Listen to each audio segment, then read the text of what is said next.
நாகசக்தி அருள்வாக்கு நேயர்களுக்கு வணக்கம். நான் உங்கள் நாகசக்தி அருள்வாக்கு ஜோதிடர் கோமலகாந்தி. இன்னைக்கு நம்ம தமிழ் புத்தாண்டை பத்தி நம்ம இப்ப பார்க்க போறோம். அதாவது தமிழ் புத்தாண்டு பார்த்தீங்கன்னா குரோதி மாதம் 30ஆம் நாள் ஞாயிற்றுக்கிழமை இரவு 2:22 மணிக்கு, அதாவது மகர லக்னத்துல சூரிய ஓரையில விஸ்வாவசு வருஷம் பிறக்குது. இந்த வருஷம் பார்த்தீங்கன்னா நிறைய பெயர்ச்சிகள் இருக்குது. அதாவது ராகு கேது பெயர்ச்சி, குரு பெயர்ச்சி, சனி பெயர்ச்சி, அந்த மாதிரி நிறைய பெயர்ச்சிகள் இந்த வருஷம் இருக்குது. ஸோ ஒவ்வொரு பெயர்ச்சிக்கும் சரி, இல்லை இப்போது வர மேஷராசிலேருந்து 12 ராசிக்கும் சரி, என்னென்ன விஷயங்கள் நடக்க போகுது, என்னென்ன பரிகாரங்கள்லாம் அவங்க பண்ணலாம் அப்படின்றத இப்போ நம்ம சோழி பிரசனம் மூலமாக போட்டு பார்க்கலாம்.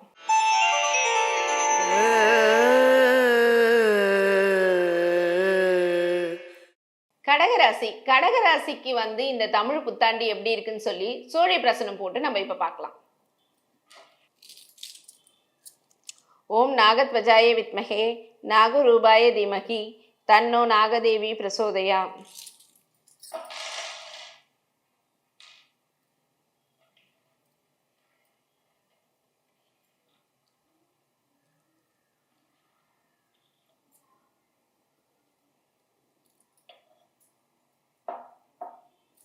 கடகராசிக்கு பார்த்தீங்கன்னா, அதாவது இவங்களுக்கு இவ்வளோ நாளாக ரொம்ப கஷ்டம். அதாவது உடம்பு ரீதியாகவும் சரி, மன ரீதியாகவும் சரி, நிறைய பிரச்சனைகளை சந்திச்சிருப்பீங்க. அதாவது ஹாஸ்பிட்டல், வீடு விட்டால் ஹாஸ்பிட்டல், அந்த மாதிரி எங்கேயாவது ஒரு ஃபங்க்ஷன் போகணும், அதாவது ஒரு கல்யாணத்துக்கு போகணும், ரிசப்ஷன் போகணும், இல்லை ஏதாவது காதுகுத்தல் போகணும்னு நினச்சா கூட இவங்களால போயிருக்க முடியாது. ஏன்னா அந்த அளவுக்கு பார்த்தீங்கன்னா உடம்பு ரீதியான பிரச்சனைகள் நிறைய அனுபவிச்சிருக்கீங்க.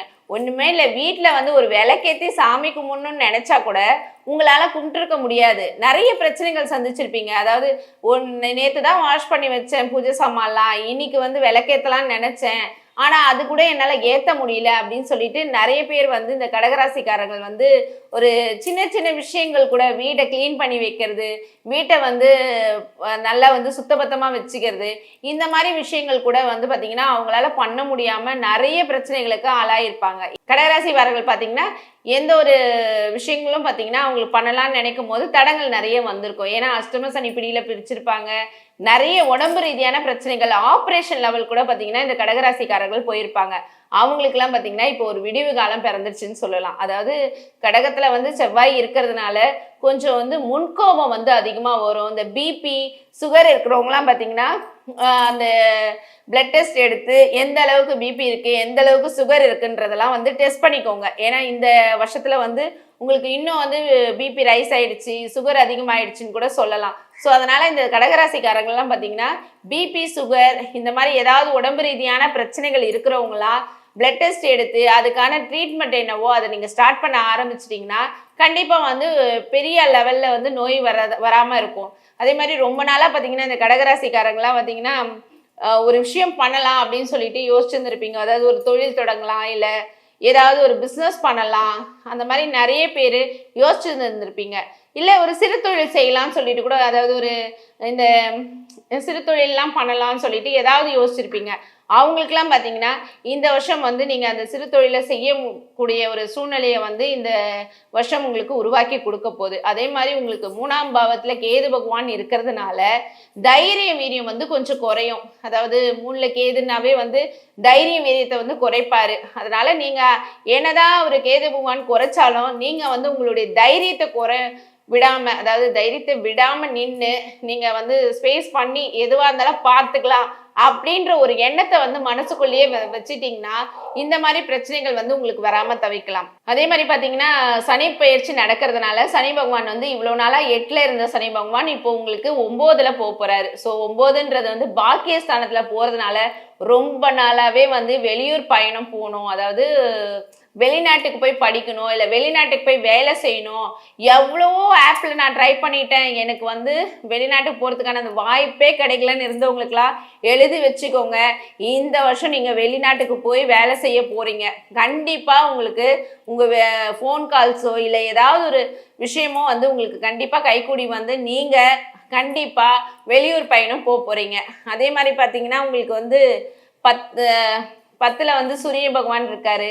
ஸோ வந்து நீங்க என்ன தொழில் செஞ்சாலும் அதுல வந்து உங்களுக்கு வந்து ஒரு அங்கீகாரம் கிடைக்க போகுதுன்னு சொல்லலாம். அதாவது ரொம்ப நாளாவே பாத்தீங்கன்னா இந்த கடகராசிக்காரர்கள்ல இருக்கிற இந்த சினி ஃபீல்ட்ல இருக்கிறவங்களாம் ரொம்ப நாளா ஏதாவது ஒரு படம் எடுத்துட்டோ இல்ல ஒரு ஷார்ட் ஃபிலிம் எடுத்துட்டு கூட போய் பாத்தீங்கன்னா ரிலீஸ் பண்ணலாமா வேணாவா, நம்ம எடுத்த படம் நல்லதா இல்ல எடுத்த ஷார்ட் ஃபிலிம் வந்து ஏதாவது பிரச்சனையா பண்ணலாமா அப்படின்னு வந்து இந்த ஷார்ட் ஃபிலிம் எடுத்தவங்கலாம் வந்து யோசிச்சுட்டு இருப்பீங்க.